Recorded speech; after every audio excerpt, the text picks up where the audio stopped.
Hi, everybody. Welcome to a new short attention span webinar. Kelly, I love this one. It sounds interesting. I can't wait to hear this. I do. I was doing a coaching call, and you're kind of listening to yourself talk, and you say, "Wow, that'd make a really good short attention span webinar." So here's the thing, Kelly. All right, this one I call the perfect sales day. Now this is kind of putting some of the thoughts together that we've had, right? Sure. So why we say we start here. Starts with a plan. When do you make the plan, Kelly? The day before. The day before, right. Okay, starts with that plan. Your focus is on efficiency, and that's really what started this conversation because, we only have so much time. Gas, even though the price is coming down, according to the Wall Street Journal, to below $3 a gallon, believe it or not. Yay. I know, right? But we want to focus on efficiency. We want to make certain that we're doing the right thing at the right time. And then how do we end the day, Kelly? We make sure that we do not leave today without planning tomorrow. All right. Do you do that? Are you still following that? I am. Well, I'll tell you this, Bill. The days I do it, I have perfect sales days the day after. The days that I don't, I don't. And I find this to be a really interesting topic because sometimes I have like a perfect sales hour, or a perfect sales half of a day, and I get these little bouts of euphoria. But this, I think, this couldn't be a better time to have this conversation too. So. Okay. So here's the thing, Kelly. All right, I'll give you a little test. Now, you've got an appointment. Today is Wednesday.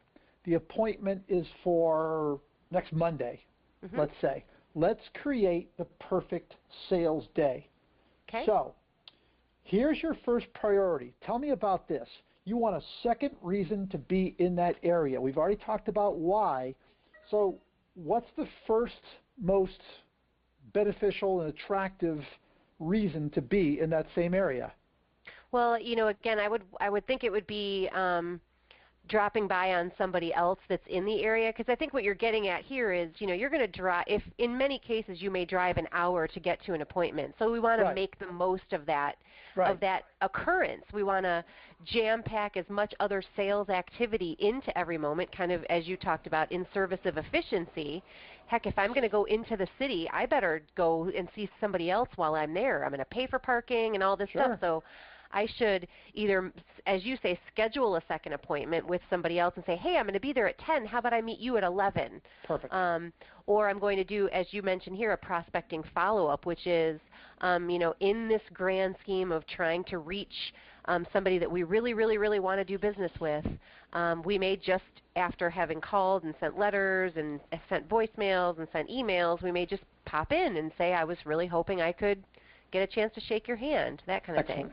Excellent. And then the final part is cold calling, which is nobody's favorite. But you know what?